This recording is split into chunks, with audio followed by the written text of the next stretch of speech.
안녕하십니까. 홍화상 작가입니다. 자, 일요일 날 오후 7시 43분입니다. 지난주에는 뭐, 여행 가서 뭐, 한 3개 정도 그냥, 저도 뭐 바람 쐬는 겸 해서 갔다 왔고요. 자, 오늘은 그 스가 요시대가 총리가 됐는데, 대표적인 흑수저 출신입니다. 이 사람이 현재 그저께 9월 17일 날 현재 지지율이 64%라고 일본 NHK가 보도를 했습니다. 뭐 저는 뭐 이거 별 의미가 없는 내용이라고 보는데, 왜냐하면 이게 스가 지지율인지 아니면 아베 지지율인지 이게 좀 헷갈리는 구석이 있어서, 에, 저는 현재 그 스가는 간단하게 말씀드리면 바지 사장일 가능성이 높다 이렇게 보고 있습니다. 다만 지금 다시 아베 쪽으로 돌아가기 위한 뭐 다리 교량 역할을 하는 것이다 이렇게 보고 있습니다. 그 이유는 몇 가지 있는데요. 물론 뭐 스가에 대한 이력을 잠깐 보면 뭐 일본의 정치가 자민당 소속의 중의원 의원 8기, 그다음에 내각 관방장관, 뭐 우리나라 치면 뭐 총무처 장관입니다. 79대, 80대, 81대 세 번 했습니다. 그다음에 뭐 오키나와 기지 부담 경감 담당 대신, 오키나와 기지에 돈이 많이 들잖아요. 미국이 와서 주둔하고 있으면서 그 금액을 좀 줄여보자 하는 것도 뭐 특별한 임무로 했고, 그런 대신을 했고, 납치 문제 담당 대신했습니다. 북한이 그 일본에 잡아간 뭐 메구미라는 그 여중생을 비롯해서 기타 등등의 그 납치 문제를 심각하게 보이는 거죠. 사실 선진국들은 자국민이 납치를 당한 사건에 관해서 강력 대응합니다. 그래서 일본도 뭐 비슷한데 어쨌든 그런 문제를 좀 담당한 거죠. 요코하마시 의회 의원 2번 했고요. 총무부 대신 총무 대신 내각 특명 담당 대신 우정 민영화 담당 대신 자민당 간사 대행 뭐 많이 했습니다. 했는데 뭐 그건 뭐 청취하다 보면 뭐 저런 거 다 하는 거죠. 뭐 그게 뭐 특별히 중요한 건 아니고, 다만 이제 역대로 보면 그 후다 전에 후다 같이 뭐 총무 관방 대신하는 사람이 총리가 되는 경우가 좀 있었어요. 그렇지만 힘이 있는 총리냐 없는 총리냐, 소위 이제 일본의 그 5개 계파 지금 4개 계파로 줄어들었는데, 뭐 아소다로파냐, 뭐 또 아니면은 기시다파냐, 뭐 다케다파냐, 뭐 이런 거에 의해서 이제 에, 자기들이 이제 총리를 미는데, 여전히 일본은 그 당합 정치를 하고 있는 거죠. 내부적으로는. 그래서 자, 이 사람이 된 배경은 뭐 볼 것도 없이 이거는 뭐 아베와 아소다로의 공작이다, 저는 이렇게 보고 있습니다.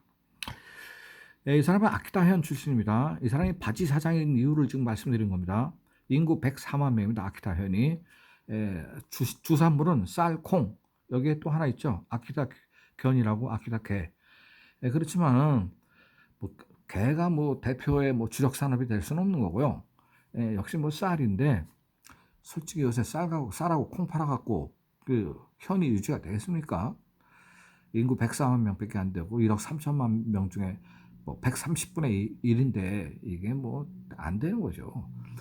이 사람은 거기 아키타에서도 여기 바로 요 지점, 아키노미야 유자와시의 아키노미야 출신입니다. 유자와라는 데는 일본에 2군데가 있죠. 니가타에도 유자와가 하나 있고 아키타에도 유자와가 있는데, 그 중에서 아키노미야라는 데 출신입니다. 자, 아키노미야는 현재 인구가 8,935명입니다. 10,000명이 안 돼요. 그러니까 일종의 하나의 그동 정도, 근데 동치고도 무지하게 적습니다, 인구가.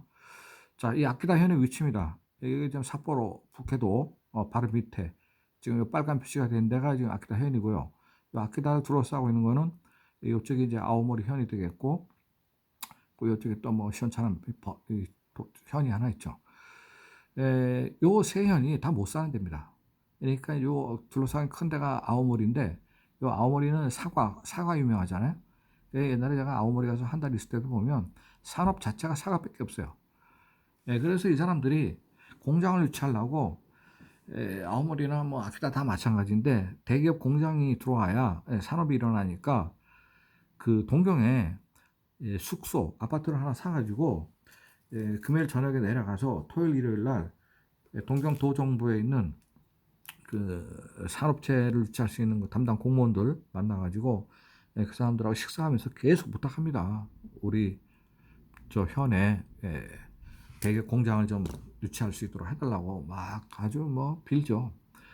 그래서 요 세 현은요, 아키다 뭐 요 하고 요 아오모리 이런 데는요, 거기 그 동네를 가보면 20살에서 25살짜리 젊은 사람이 없습니다. 길거리 한 2시간 걸어 다녀도 보기 되게 어려워요. 그 이유가 뭐냐면 고등학교 졸업해버리면 전부 대도시 다 가버립니다. 그 동네에 번듯한 회사가 하나도 없어요. 그러니까 취직하기 위해서 뭐 동경이나 오사카나 뭐 교토나 뭐 안 되면 센다이라도 그런 데 가버립니다. 그래서 젊은 사람을 보기가 어려워요. 그러니까 아주 뭐 힘들죠. 지금 그 스가는 이제 아키타 현의 지도인데 이렇게 현인데 그 아키타 현에서는 제일 밑에 바로 요 지역, 바로 유자와의 요 지역에서 뭐 살았던 사람입니다. 이 사람 보면 자 유자와라는 데는요 인구가 4만 2천 명밖에 안 됩니다. 지금 여기 4만 2천 명. 근데 그 사람이 살고 있는 동네는 8,900명이에요. 그러니까 요즘 유자와의 이제 시내 모습을 제가 보여드리는데 역시 그 북부가 돼가지고 눈이 많이 옵니다. 이 아키타 같은 데는요, 이 겨울 되면 하루에 눈이 10번 이상 옵니다. 하루에. 그래서 막 확 한 2, 30분 쏟아졌다가 다시 개었다가 또 쏟아졌다 그런 데거든요. 그러니까 이제 북부에 추운 데고 또 일본이 습하기 때문에 눈이 금방 뭐 습기가 고여서 눈이 돼갖고 떨어지고 하니까 겨울이 길어요. 겨울이 기니까 이게 되는 일이 없습니다. 그래서 지금 이 유자와의 그 제가 부감 사진 하늘에 찍은 걸 보여드렸는데 보시다시피 여기 뭐 지금 산이 아마 설산 그냥 눈 덮인 산이 있고요. 그 산 밑으로 이제 이렇게 마을이 형성되어 있는데 이게 뭐 교통이 일단 안 좋거든요. 이게 신칸센이 들어가지 않으면 지금 아오모리는 하치노해까지 신칸센이 들어가요. 그렇기 때문에 많이 낮았습니다. 그렇지만 아키다는 이제 신칸센 안 간단 말이에요. 갈아타야 돼 JR로. 그러니까 이게 좀 액세스가 안 좋아요. 이게 지금 뭐 그 유자시의 이제 시내 한복판인데 벌써 썰렁하잖아요. 지금 일본의 지방 도도부현 47개의 도도부현이 있는데 소위 이제 44개의 현과 그다음에 동경도, 오사카부, 교토부 이 세 개를 제외하고 나머지는 이제 현이죠. 44개가. 이 현은 동경 쪽에 가까운 현들은 좀 괜찮은데 오사카에 가깝거나 동경에 가깝거나 그렇지 않고 특히 북쪽 이렇게 일본의 북쪽에 있는 현들은요 먹고 살기 어렵습니다. 그 일본도 지금 저 지방에 있는 그 현들은 인구가 계속 줄기 때문에 지금 문제 심각합니다 여기도. 그 지금 일본에 빈집이 나와 있는 게 지금 800만 개가 넘는데 지금 1,000원짜리 집도 있습니다. 집 한 채 1,000원이에요. 사람이 아무도 없어요. 할아버지 할머니 돌아가시면 다 빈집입니다. 공동화 이 현상이 생긴 거죠. 그래서 일본의 지방이 지금 굉장히 어렵습니다. 그래서 일본의 지방에는 정부의 지원을 95%씩 받는 데가 많아요. 그렇지 않으면 이게 현 공무원 월급도 제대로 못 주는 거예요. 산업도 없고 경제 활동이 별로 없어서. 자, 뭐 그래서 이제 이 사람을 보면 딸기 농사를 하는 집안의 장남입니다. 위로 누나가 2명 있었어요. 학교 교사였습니다. 그러니까 본인이 이제 흙수저였고 그 취임하는 날 그 취임할 때 소감을 보면 자기 개인적인 얘기를 하더라고요. 나는 제로의 상태에서 출발한 사람이라고 얘기를 해요. 그런데 또 일부의 그 기자들은 그 당시 누나가 학교에 선생을 할 정도 되면 대들자라는 얘기인데 흑수저라고 보기가 좀 어렵다 이렇게 얘기를 해요. 그렇지만은 제가 볼 때는 뭐 흑수저에 가까운 사람인데 그래도 동네에서는 좀 살던 사람이에요. 지금 현 주소는 가나가현 바로 동경 옆에죠. 요코하마시에 있는 가나가구 가네마치라는 데 일정목에서 일단 그 지금 집이 글로 돼 있습니다. 출퇴근이 가능한 거죠. 동경까지. 그렇지만은 중요이 되면 숙소를 주기 때문에 여기까지 왔다 갔다 할 필요는 없습니다. 가족은 지금 아버지하고 엄마하고 누나 둘, 그다음에 동생이 하나 있네요. 이 아버지는 만주철도의 만주철도 주식회사의 직원이었습니다. 이거는 굉장히 센 직장이죠.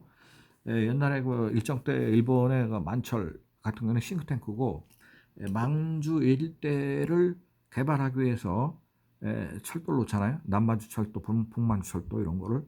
이걸 철도만 놓으려고 들어간 게 아니고, 철도를 놔야 물류가 돼야 그때부터 공장을 질 수가 있기 때문에 공장을 짓기 위한 그 싱크탱크의 그 만주 일대를 설계한 그런 회사입니다.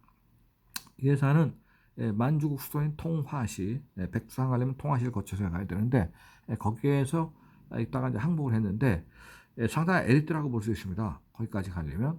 일본이 만철을 만들고 만주 일대를 지배한 거는 사실은 만주를 발전시키기 위해서 한 게 아니라 아시아 전체를 먹기 위해서 만주 전체를 하나의 공업지대로 만들기 위해서 그 만철을 들어간 거거든요.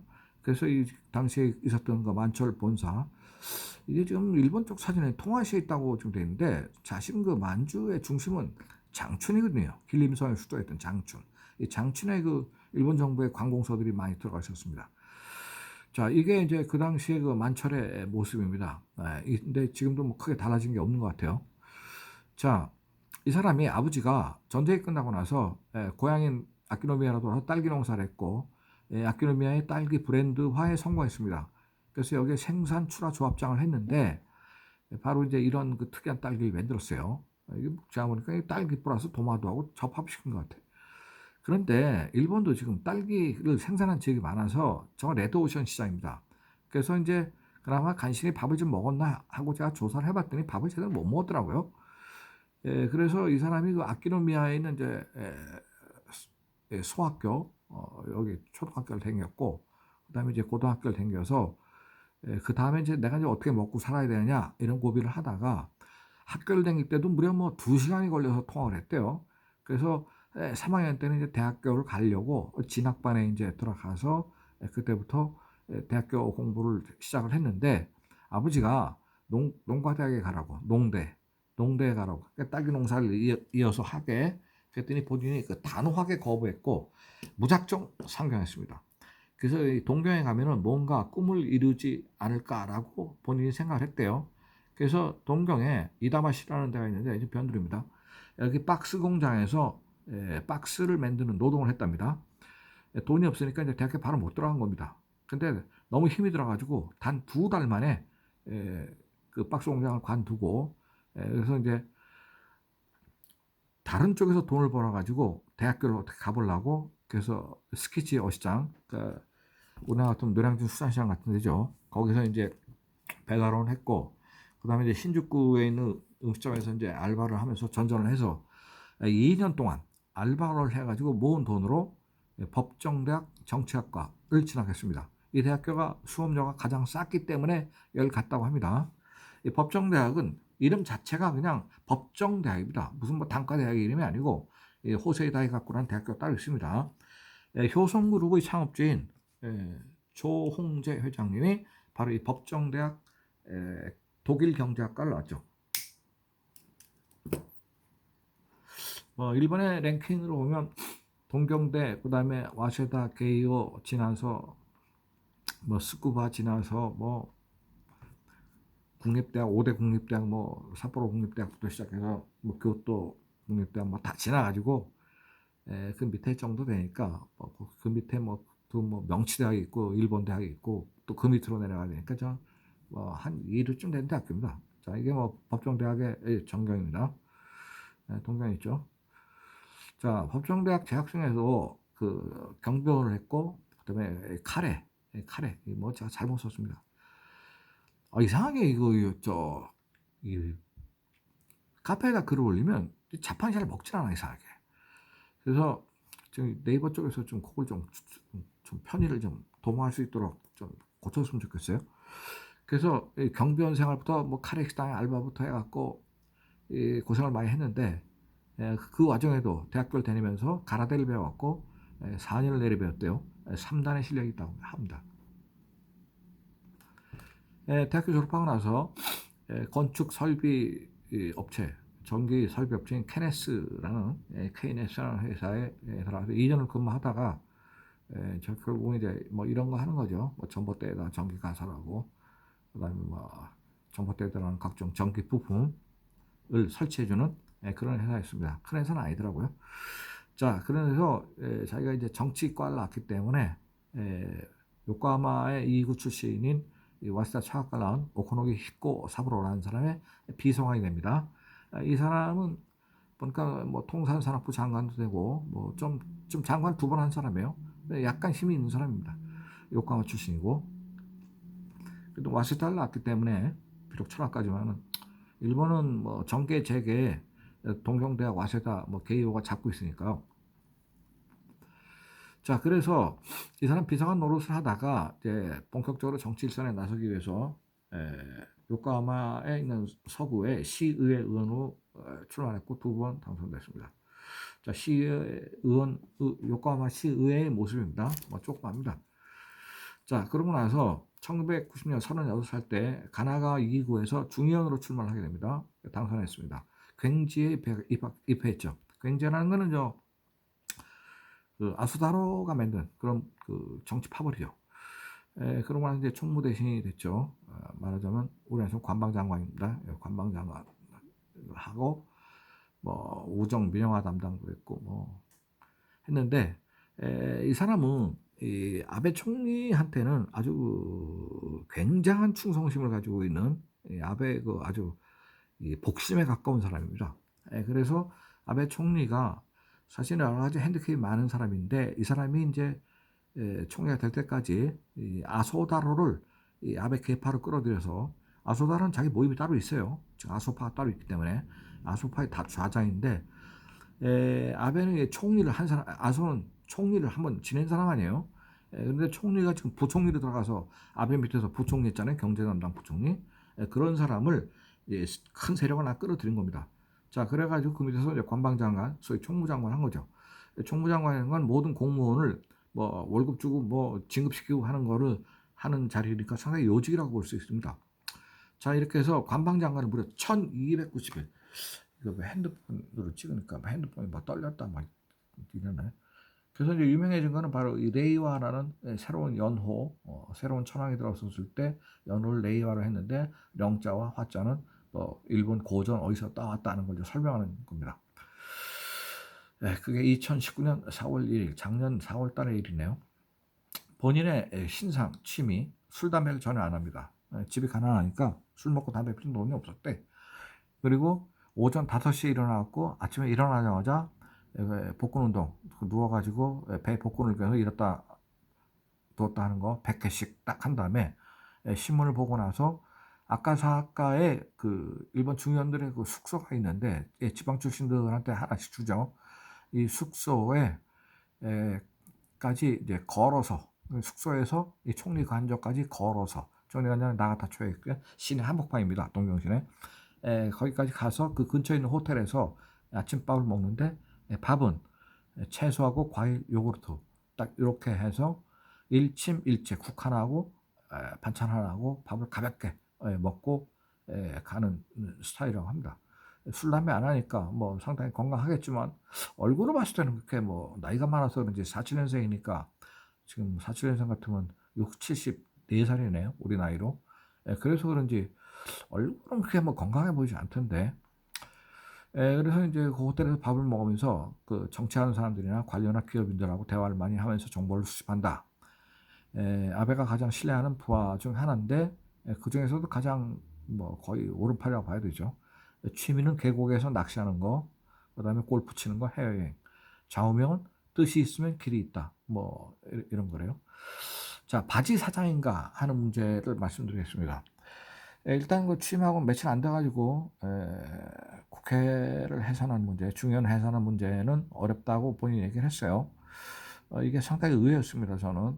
왜냐하면 일본이 지금 헌법 개정하고 군사대국화로 가고 핵무기를 보유하려면 국회를 일단 아마 해산을 해서 총중연을 그러는 게 여러 가지 입장에 좋을 텐데, 왜냐하면 일본 국민은 헌법 개정을 하는 게 바로 군사대국화, 핵무기 보유하는 쪽으로 가는 거라는 걸 알기 때문에 일본 국민 중에 그 한 40% 이상은 그 국회 해산이나 헌법 개정이나 군사대국화 반대합니다. 왜냐하면 원자폭탄을 맞고 했던 경험이 있기 때문에 전쟁을 하면 가장 피해를 보는 거는 일본 국민이라는 걸 알고 있어요. 일본 국민들도. 그런데 일본이 이제 최근에 들어와서 경제가 너무너무 어려워지기 때문에 일본도 지금 살 길을 찾아서 나가지 않아 안 된다. 그런 여론도 좀 팽배해 있습니다. 그렇지만 지금 본인이 과감하게 그렇게 얘기를 했다는 것은 아베의 뜻과는 좀 맞지 않는다. 그러면 이 사람이 지금 소신을 갖고 하는 것이냐? 이렇게 생각할 수 있지만 아직은 좀 시기상조이기 때문에 조금 더 봐야 될 겁니다. 자, 이 사람이 과연 임기를 끝까지 채울 수 있을 것인가 하는 것도 의문입니다.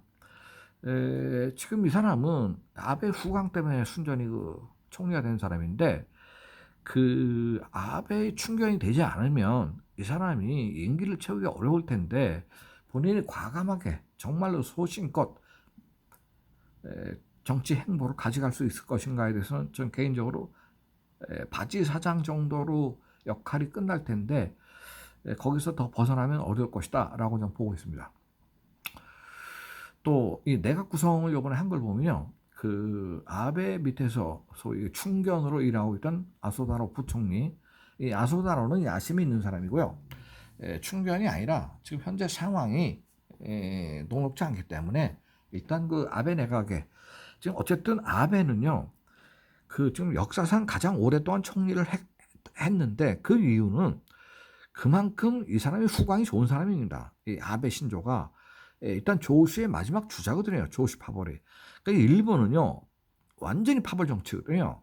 그래서 그 지방 변두리에서 소위 옛날 메이지 유신의 말기에 일본 막부를 잡아들인 사스마, 조슈, 도사, 히이젠 이 4개 주력번이 얼마 지나지 않아가지고 사스마, 조슈로 압축됐고, 그 다음에 이 사스마 번의 리더였던 사이고 다카모리가 죽고, 그 다음에 그 오쿠보 도시미치가 암살당하면서 그 사스마 벌은 사실상 거기서 거의 괴멸당했습니다.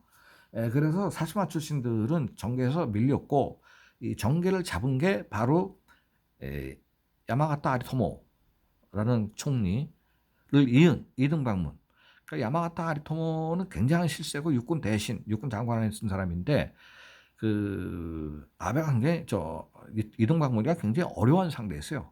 자기보다 정치 선배일 뿐만 아니라 집안 출신도 좋고 하기 때문에 그 이등방문이가 그 비례에서는 깽깽하고 있다가 이 야마가타가 이제 물러나면서 이등방문이가 정권을 잡았고, 그 정권이 오랫동안 유지가 되면서 이 소위 조수 파벌들이 일제히 약진해가지고 그 파벌들이 지금까지도 내려오고 있는 거거든요.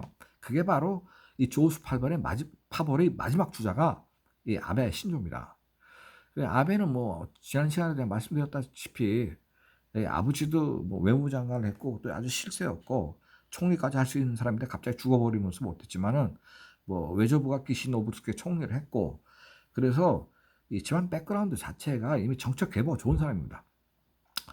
자, 아베의 뜻을 이어받은 지금 이 총리가, 이 사람이 과연 지금 동경올림픽을 지금 개최를 일본이 내년에 해야 되는데 이거 안 하면 문제가 많잖아요. 지금 시설 투자비가 지금 뭐 40조가 들어갔다는데 이걸 못하면 그거 어떻게 할 겁니까? 그 시설을. 그래서 이 올림픽을 개최하는 문제, 그 다음에 헌법 개정과 군사 대국화의 문제, 그 다음에 한일 관계는 아주 나빠졌죠.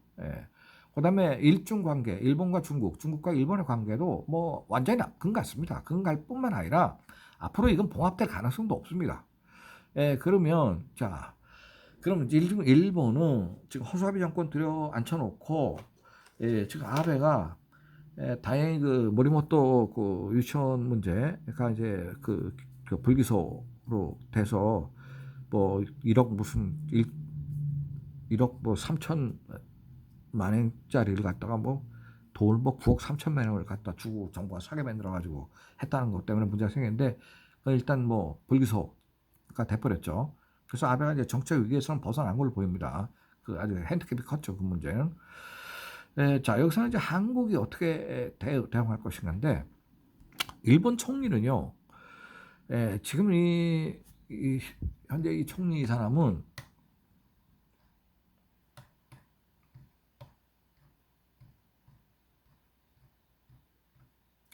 요시다는 스가 요시대는 지금 사실상 칩이 없는 총리이기 때문에 결국 이제 아베 의중을 존중할 수밖에 없습니다.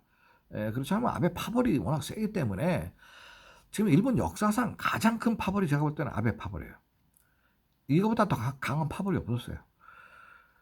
더군다나 뭐 아소다로까지 끼고 있기 때문에 그 아소다로도 아주 센 사람이거든요. 그래서 일본 총리는 지역 출신에 따라 정치색이 다른데 현재는 뭐 조슈, 소위 야마구치 현 조슈 파벌이 강력하니까 지금 이 마키다에서 이런 빈동의 출신으로 막말로 돈도 정치자금도 거의 없는 상태인 사람이 과연 소신을 발휘할 수 있겠는가? 저는 없다 이렇게 보고 아베한테 저녁 때 가든지 뭐 주말에 가든지 간에 아베하고 뭐 지시를 계속 받아서 움직이는 입장일 것이다. 운신의 폭이 아주 좁다는 겁니다. 지금 그 일본의 역대 총리 중에서 힘이 없는 총리는 전부 다 단명했어요. 다 일찍 끝나버렸다고. 좀 오래 잘한 사람이 나카소네 총리인데 나카소네 요시히로는 일단 학교 자체를 동경대 법대 나왔을 뿐만 아니라 그래도 동경대 법대에 힘을 쓰잖아요. 그리고 이 사람은 뭐 군마현 출신이긴 한데 지방 출신이죠. 나카소네 자체가 굉장히 이성적인 사람입니다. 굉장히 판단력이 뛰어난 사람이고 아주 현명한 사람이죠. 그러니까 나카소네는 그래도 비교적 장기 집권했는데 스가는 이 사람은 스가 요시히데는 제가 볼 때 머리가 이렇게 명석하거나 굉장히 융통성 있거나 그런 사람도 아니고 힘 자체가 없기 때문에 결국은 바지 사장으로 끝날 것이다. 저는 이렇게 봅니다. 자, 아베는 센 이유가 이 재벌들과 자금 역결탁이 잘 돼 있는 사람이고 그 다음에 정치 계보 자체가 좋은 사람이기 때문에 지금 현재 본인의 건강도 좋지 않은 문제도 있고 사실은 총리를 너무 오래 했어요. 역대에서 최장 총리 1290일을 했는데 총리라는 게 무지하게 바쁜 직업이거든. 이게 뭐 낮에 뭐 그냥 오만 대 다 찾아가 댕겨야 되고 거기다가 저녁 때 되면 또 각종 파벌들의 그 좌장들 만나서 술 먹어야 되고 그러니까 대통령 노릇도 우리나라도 마찬가지인데 벌써 한 3년 지나면 지친다고 그러거든요. 대통령 하는 것도. 근데 이 사람은 지금 그걸 갖다가 지금 뭐 벌써 뭐 옛날 거기 다 합치면 무려 한 뭐 7, 8년 정도 지금 총리를 하고 있으니까 아마 본인이 뭐 체력도 다 했을 겁니다. 그래서 지금 뭐 휴식기를 가지려고 스가 요시히데를 지금 바지사장에 앉힌 거지 뭐 그 사람이 뭐 차기 정권을 좌지우지하고 뭐 이런 입장은 전혀 아니다라는 거죠. 다만 이제 지금 오늘 그 우리 정경련에서 허창수 회장이 일본에 되고 우리나라 기업가들이 일본을 방문할 수 있도록 그 문제를 좀 해결해 달라고 스가한테 얘기를 했는데 이거는 스가가 결정할 문제가 아니고 일본의 그 정치에 힘을 쓰는 현재 이제 힘을 쓸 수 있는 힘을 가장 쓰는 사람이 아소다로잖아요. 경제부총리 아닙니까? 이건 아소다로한테 물어봐야 될 문제를 총리이기 때문에 그 사람한테 물어본 건데 제가 볼 때는 100% 노할 겁니다. 일본이. 전혀 해당 사항 없다고 얘기할 겁니다. 자, 이렇게 해서 되는데 문제는 이 한국의 이 정치가가 아소다로한테 일본 현재 부총리 그러니까 아베 신조 이제 일단 물러난 상태고 아베 신조한테의 파이프라인도 없지만 아소다로의 파이프라인도 하나도 없습니다. 한국에는. 그래서 사실 아소다로 정도 이 깡다고 있는 일본의 정치가 드물거든요. 뭐 심지어는 뭐 아베 신조도 아소다로의 말을 듣고 정치를 한다는 말이 뭐 파다하니까 그러니까 아소다는 나이도 41년생이에요. 아베보다 13살이 많고 총리도 먼저 한번 했어요. 그리고 백그라운드 좋아요. 그 사람이. 재벌들하고도 친하고 본인 자신 집안이 또 재벌이에요. 예. 그 아베 집안이 하고 있는 그 탕자회사 매출이 한 1조 5천억 정도 되고 지분도 제일 많아요. 그 사람이. 그리고 이 사람은 원래 그 집안이 재벌 출신인데다가 재벌들하고 친할 뿐만 아니라 그 본인 자신이 그 대명 출신이거든. 다이명 출신의 집안이기 때문에 이미 그동안에 몇백 년 동안 형성해 놓은 그 뿌리 계파가 강한 사람입니다. 아마 그 질문은 아소다로한테 물어보든지 아니면 일본에 가서 아소다로를 좀 만나서 아소다로가 징용 징병 조선의 지금 증명자들을 아주 너무 가혹하게 벌여서 돈을 버는 사람이거든요. 이 한국하고는 별로 인연이 좋지 않은 사람이에요. 그렇지만 우리나라 정치가 중에 좀 센 정치가 가서 그 아소다로하고 한번 허리띠를 끌고 한번 얘기를 할 필요가 있다. 그리고 솔직히 우리나라 정치가들이 아소다로의 집안이 뭐 어디 쪽에 붙어있는지 모르잖아요. 그 뿌리가. 후쿠오카 옆에는 직구쟁이라는데 거기 성주 집안 출신이거든요. 그러면 그 사람하고 허리띠 끌어놓고 좀 얘기를 해야 되는데 좀 알고 들어가야 돼요. 그 사람의 성격을. 그 사람은 아주 제가 볼 때는 정말로 아주 뿌리 메이지노 세보네 명치시대의 등뼈 같은 아주 강고래 인간이거든요. 그렇지만 대화를 해볼 필요가 있으니까 현재 가장 실세는 아소다로입니다. 이 지금 총리 스가가 아니고. 그래서 이 정치를 할 때 누구를 상대하고 설득을 해야 되는가 요점을 빨리 알아야 되는데 그런 노력이 좀 없는 것 같습니다. 그래서 현재 이번에도는 스가 요시히데를 말씀드리면서 일본 정치의 현재 실세와 대화를 할 수 있는 한국의 좀 정치가 지금 뭐 오당 대통령이죠. 그냥 얘기하면 대통령이 가서 만나야죠. 한국에서 만나든 일본 가서 만나든. 그래서 일본과는요. 지금 요번에 그 수출 규제 이후에 한국이 아주 뭐 엄청나게 세게 나가가지고 일본도 지금 뉴스를 보면 그 한국 시장 다 뺏겨가지고 고민하고 있잖아요.